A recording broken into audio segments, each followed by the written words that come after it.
Saudara, kasus pembunuhan putra bungsu anggota Dewan Pakar Partai Keadilan Sejahtera PKS hingga kini masih belum terungkap. Polisi masih mendalami peran orang terdekat korban dengan memeriksa sejumlah saksi.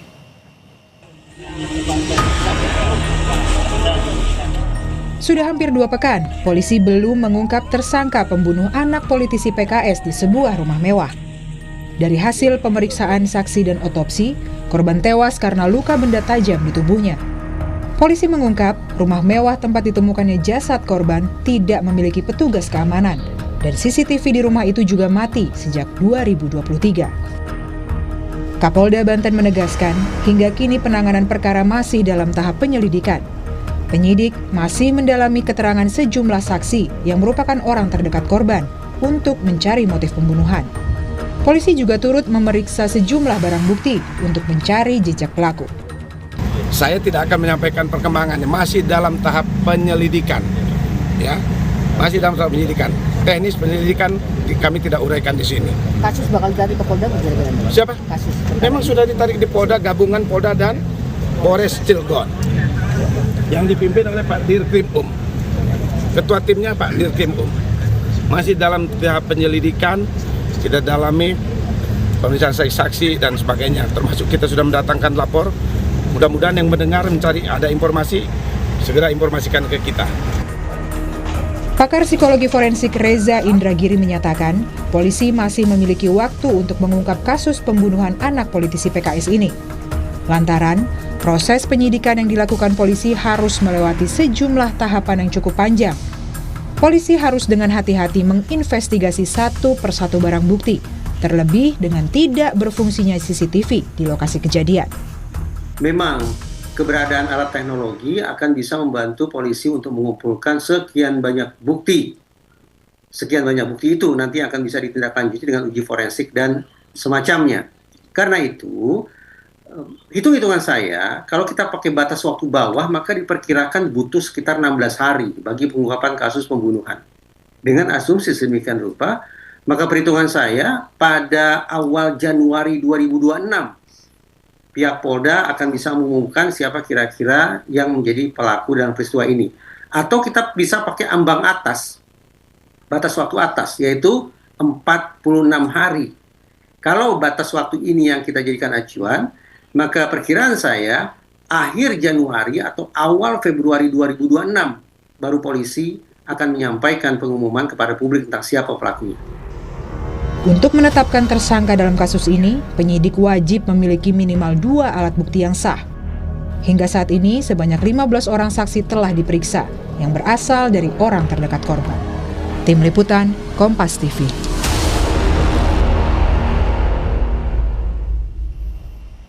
Untuk mengulas apa saja teka-teki yang bisa diurai di balik kematian anak politisi PKS di Cilegon.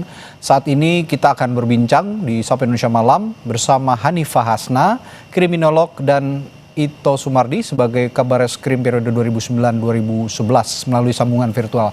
Selamat malam Mbak Hanifah, Pak Ito.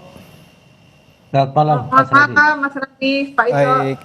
Saya ke Mbak Hanifah dulu nih. Mbak Hanifah, 2 pekan ini bukan waktu yang sebentar sih sebenarnya ya kalau melihat track record penyelidikan kasus pembunuhan biasanya kan relatif ada titik terang dan sudah menjurus ke orang-orang yang dicurigai begitu.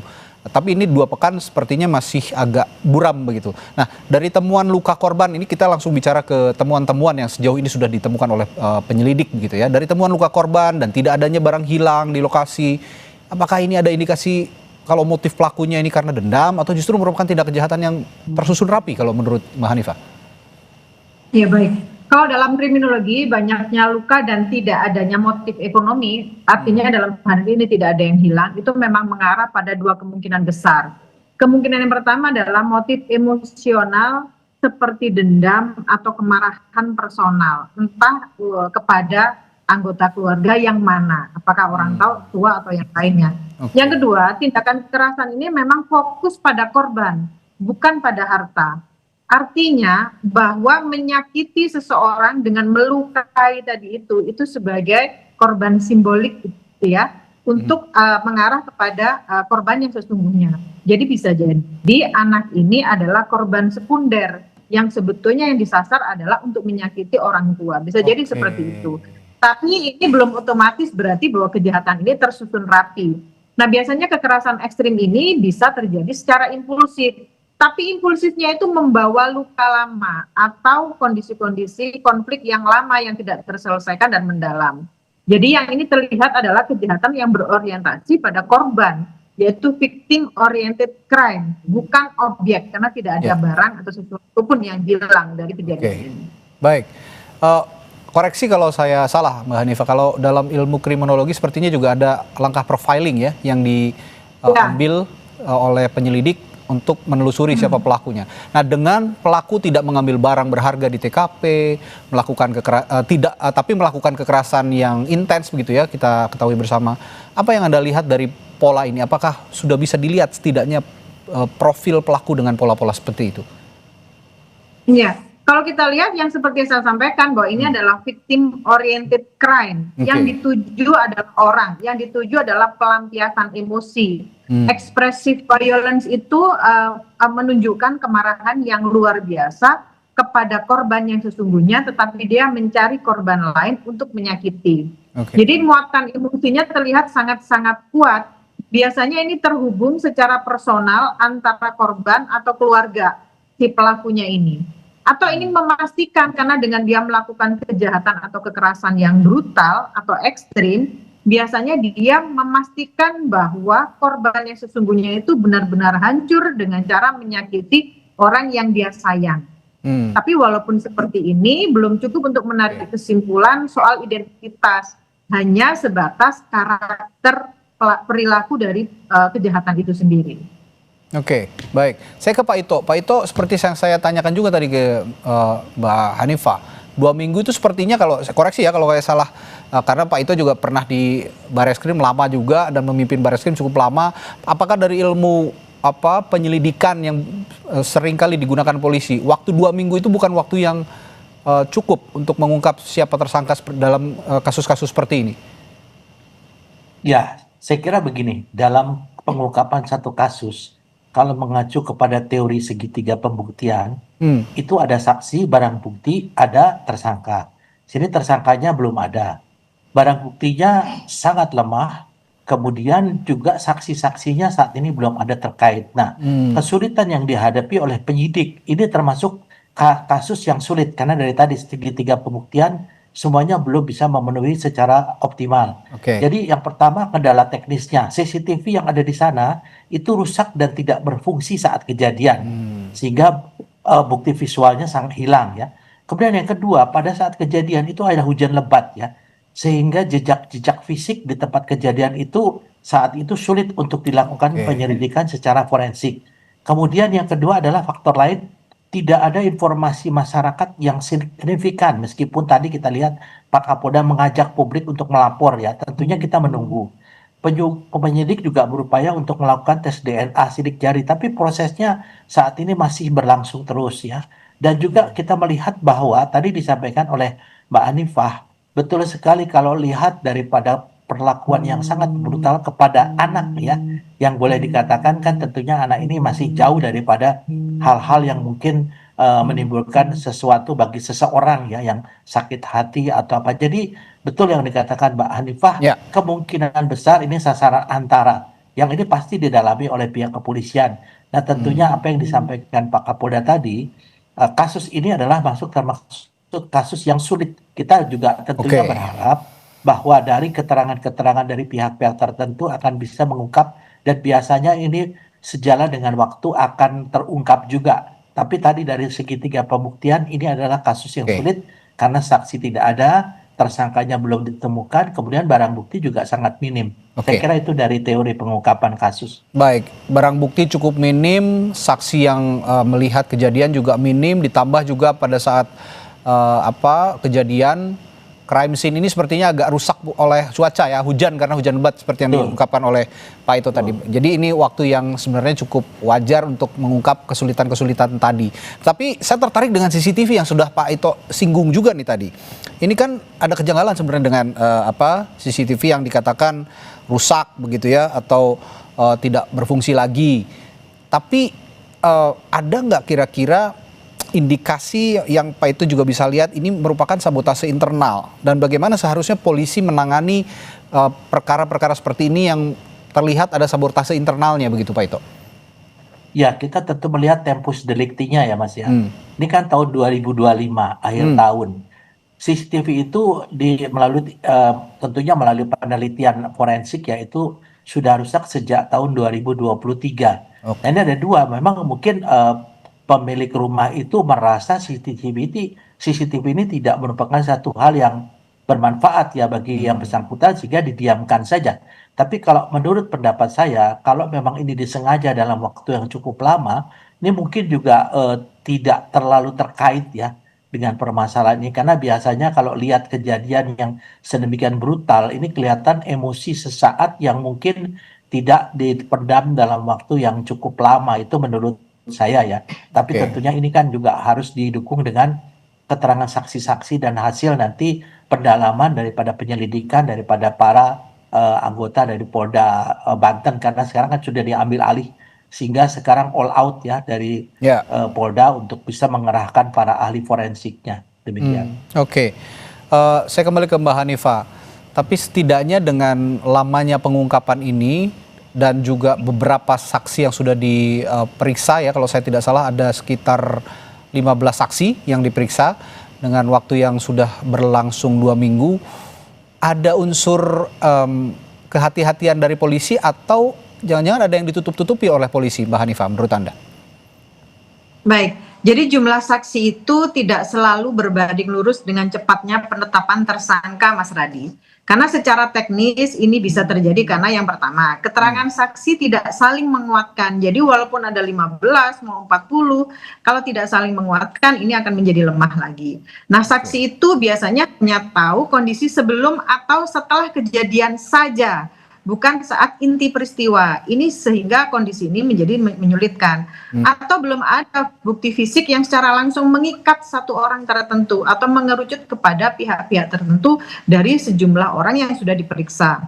Nah, padahal dalam hukum pidana itu penyidik tidak boleh menetapkan tersangka hanya berdasarkan asumsi atau tekanan publik. Saat ini kan kita menerima tekanan publik bahwa ini harus segera diselesaikan. Saksinya sudah banyak. Karena harus ada minimal 2 alat bukti yang saling menguatkan. Dan sejauh ini sepertinya belum ada yang menguatkan.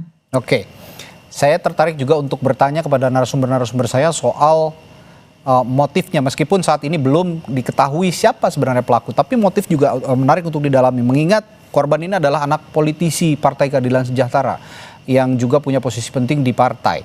Apakah motif politik atau balas dendam pribadi ini lebih mungkin dicurigai untuk menjadi motif pembunuhan anak dari politisi PKS ini? Saya akan tanyakan kepada 2 narasumber saya itu setelah jeda di Sapa Indonesia Malam. Tetaplah bersama kami.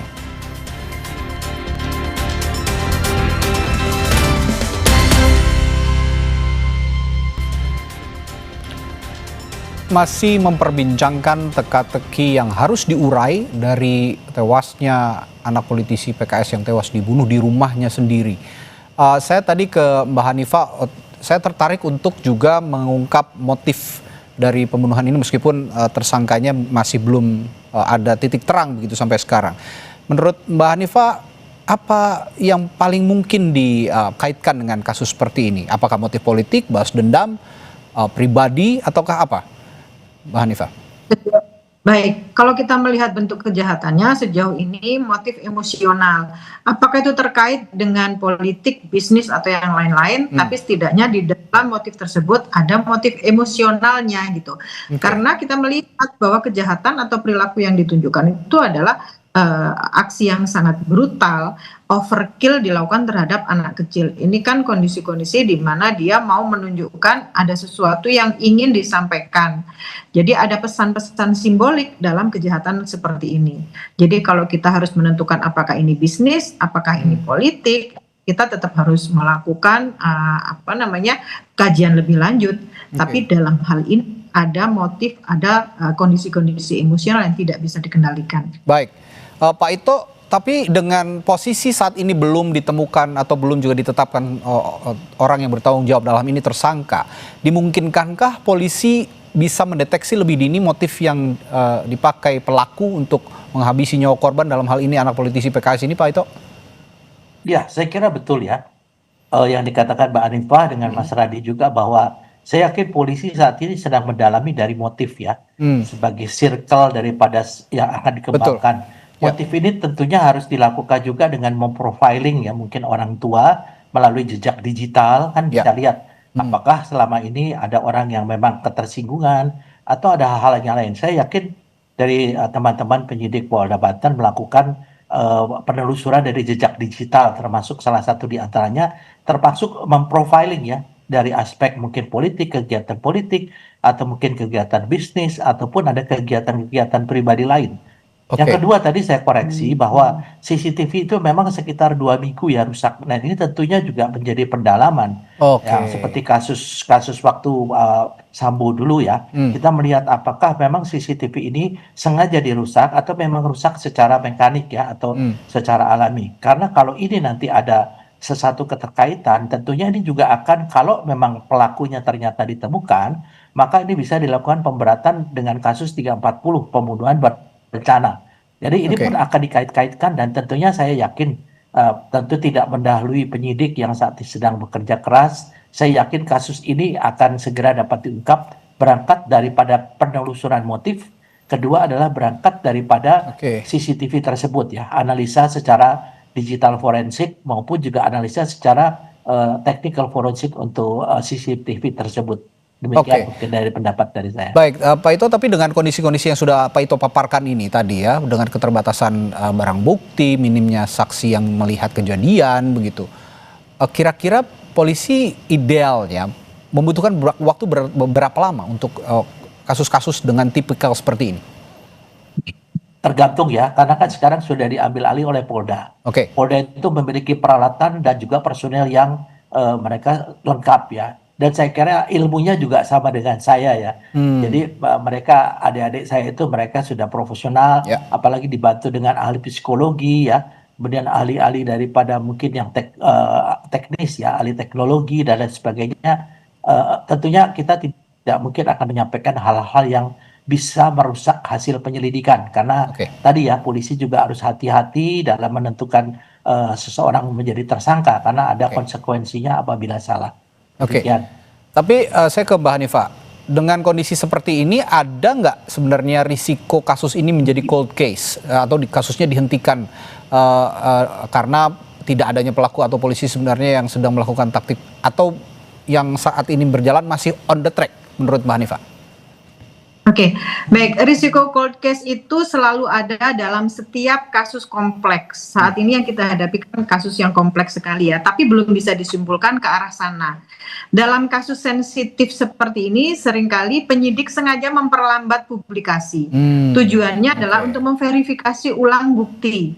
Yang kedua, untuk mencegah pelaku menghilangkan jejak tambahan.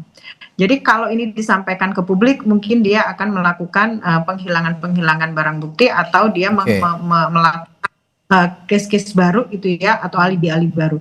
Dan untuk menghindari kesalahan fatal dalam penetapan tersangka. Menurut saya lebih baik lambat tapi tepat daripada cepat tapi salah. Lebih baik lambat tapi tepat daripada cepat tapi tidak tepat atau salah gitu ya, malah salah sasaran. Saya ke Pak Ito kembali. Kalau dari Pak Ito untuk proses investigasi selanjutnya, apa saran yang bisa dikemukakan kepada pihak polisian? Seperti misalnya melibatkan tim khusus atau teknologi forensik canggih supaya tidak berlarut-larut kasus ini ke depannya.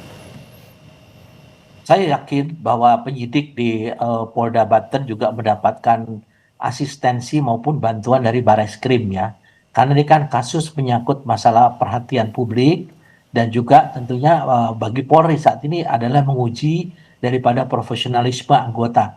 Dan saya merasa bahwa apa yang sudah dilakukan teman-teman di Polda Banten itu saat ini sudah on the track dan saya yakin ini tidak menjadi cold case ya. Karena bagaimanapun juga ini juga ada semacam meskipun sedikit, meskipun minim, bukti-bukti ini bisa dikembangkan nanti melalui digital forensik ya. Kemudian juga melalui jejak digital daripada mungkin keluarga korban termasuk ayahnya sebagai politikus juga nanti akan dilihat di profil apakah memang tadi saya sampaikan ada masalah politik, masalah bisnis atau masalah pribadi. Karena ini kan yang jadi sasaran antaranya adalah korban seorang anak yang dilakukan tindakan secara brutal ya. Tentunya yang tadi disampaikan oleh Mbak Hanifah bahwa betul sekali ini dengan satu emosi ingin membuat yang bersangkutan sakit hati terhadap orang yang disayangi, dan ini tentunya juga akan menjadi fokus bagi pada penyidik untuk mendalami dari motif. Setelah dari motif itu nanti baru bisa dilihat kalau politik siapa rekan politiknya, kalau bisnis siapa rekan bisnis, kalaupun ada masalah pribadi dengan siapa orang tua yang bersangkutan itu memiliki satu keterkaitan. Saya kira itu yang mungkin saat ini sedang didalami, Mas. Saya punya 2 pertanyaan yang cukup spesifik ke Mbak Hanifah soal apakah kasus ini, mungkin Anda punya analisis begitu ya sebelumnya, apakah kasus ini mirip dengan pola pembunuhan anak di lingkungan elit lainnya di Indonesia, dan pertanyaan lainnya, apa pelajaran kriminologi yang bisa diambil untuk pencegahan kira-kira Mbak Hanifah? Iya baik, Mbak, kalau kita melihat perkembangan kejahatan saat ini itu memang dari berbagai macam motif dan dari berbagai macam permasalahan atau kondisi-kondisi yang tidak terselesaikan. Tapi ini yang menjadi pelajaran bagi kita bahwa ternyata pelaku kejahatan itu tidak hanya menyasar orang yang seharusnya memang disasar, yaitu korban primer, tapi sekarang sudah mulai melakukan kepada korban sekunder. Dan ini memang harus kita pelajari dan untuk menjadi perhatian kita masyarakat semua bahwa segala permasalahan itu harus segera diselesaikan bila memang harus bisa diselesaikan atau harus segera dilaporkan ketika sudah mengarah pada kejahatan. Tapi kalau kita kembali pada kasus ini, sebetulnya ada hal-hal krusial yang harus kita segera diselesaikan oleh pihak kepolisian. Yang pasti seperti yang disampaikan oleh Pak Ito tadi, bahwa pihak penegak hukum harus segera mengunci kronologi berbasis forensik, karena bagaimanapun juga kita harus mengetahui apa saja diskusi atau obrolan atau ada ancaman-ancaman sebelumnya terhadap keluarga, sehingga yang kita pakai adalah kebenaran, bukan hanya narasi publik, karena bagaimanapun juga narasi publik itu sudah sangat-sangat liar dan menuntut pihak kepolisian segera menyelesaikan.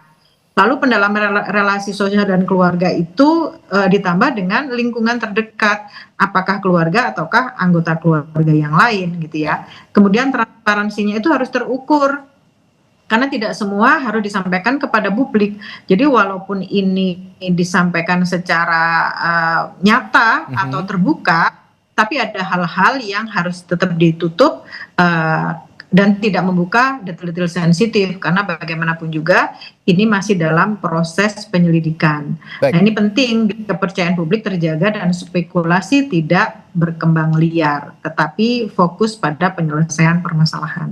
Ya, spekulasi di luar memang liar, tapi ya itu tadi betul kata Mbak Hanifah, sepertinya ya kalau saat ini proses penyidikan harus fokus, tidak terganggu oleh anasir-anasir di luar yang semakin liar begitu. Tapi saya ingin tanyakan juga dari sisi pelaku kriminal, Mbak Hanifah, sebenarnya apa implikasi jika pelaku ternyata bukan orang asing begitu? Nah, seperti bagaimana faktor stres rumah tangga atau dendam pribadi memengaruhi dalam tanda kutip brutalitas serangan dalam kasus ini? Iya, sangat mungkin sekali. Karena bagaimanapun juga kita kan berpijak pada kondisi korban. Seperti yang Pak Ito tadi sampaikan, seorang anak umur 9 tahun itu masih belum memiliki konflik-konflik tertentu dengan temannya, kalau kita ngomongin pertemanan ya, karena dia mungkin tidak ada hubungan dengan orang dewasa. Tapi sekarang bahwa anak itu menjadi alat untuk menyakiti seseorang yang dituju, itu menjadi hal yang baru, mungkin ada kebaruan dalam kejadian-kejadian luar biasa. Walaupun pada beberapa kasus dalam 1 tahun ini ada beberapa kasus-kasus bisnis di mana di antara 2 orang bisnis ini ketika tidak bisa menyelesaikan, dia pasti menggunakan anak sebagai alat untuk melakukan upaya balas dendam. Nah, ini yang harus kita edukasikan kepada masyarakat. Baik, terakhir saya ke Pak Ito. Oke, tadi kita sudah singgung bahwa penyidik tetap harus fokus meskipun anasir liar, pendapat yang begitu beragam di luar ini loncat-loncat begitu ya, seakan juga bisa mengganggu proses penyidikan dan penyidikan. Tapi sebenarnya apa langkah krusial yang harus dilakukan oleh penyidik saat ini, Pak Ito, supaya kasus ini tidak menjadi misteri dan menimbulkan beragam spekulasi liar di masyarakat yang sudah saya utarakan tadi? Ya, yang jelas penyidik akan fokus ya. Meskipun demikian, kalau ada pendapat-pendapat lain yang nggak bisa masuk akal, tentunya ini bisa menjadi petunjuk. Misalnya contoh tadi saya sampaikan, apakah ini terkait dengan masalah politik, masalah bisnis, ataupun ada masalah pribadi dan masalah keluarga. Karena kan di sini kita bisa melihat bahwa pelaku ini telah melakukan tindakan yang betul-betul menunjukkan dari segi psikologi itu adalah satu dendam ataupun yang dia memang tidak hanya ingin membunuh, tapi juga ingin melakukan sesuatu yang membuat seseorang yang disayang itu sakit hati ya. Saya kira ini kalau ada spekulasi-spekulasi di luar itu yang tidak terkait, saya yakin penyidik juga akan mengabaikan. Tapi tentunya kita tidak ingin menyampaikan hal-hal yang masih dalam proses penyelidikan karena ini justru akan menjadi bertambah liar ya spekulasi yang timbul. Jadi di sini penyidik tidak ingin mencari panggung, tetapi kita juga ingin fokus agar masalah ini cepat dapat diselesaikan. Karena jujur saja saya sebagai mantan penyidik ini kalau satu kasus ini menggantung lama, besok pagi sudah datang kasus-kasus lain yang harus ditangani. Betul, pasti akan menumpuk lagi begitu ya. Akan mempengaruhi juga kecepatan mengungkap kasus karena kan kejadian kriminalitas itu tidak hanya 1-2 tapi bisa satu hari bisa puluhan bahkan bisa ratusan yang harus ditangani. Ini kita berharap tentu kepada polisi, profesionalis polisi, penyidik bisa dengan cepat membuka, mengurai teka-teki apa yang terjadi dengan peristiwa pembunuhan putra politisi PKS yang terjadi di Cilegon, Banten. Baik, terima kasih Kriminolog Universitas Indonesia Hanifah Hasna dan juga Pak Ito Sumardi, mantan Kabareskrim periode 2009-2011 telah berbagi perspektifnya dan informasinya di Sapa Indonesia Malam. Sampai jumpa lagi, Mbak Hanifah, Pak Ito. Selamat malam. Terima kasih. Terima kasih Mas Radi, Pak Ito. Terima kasih.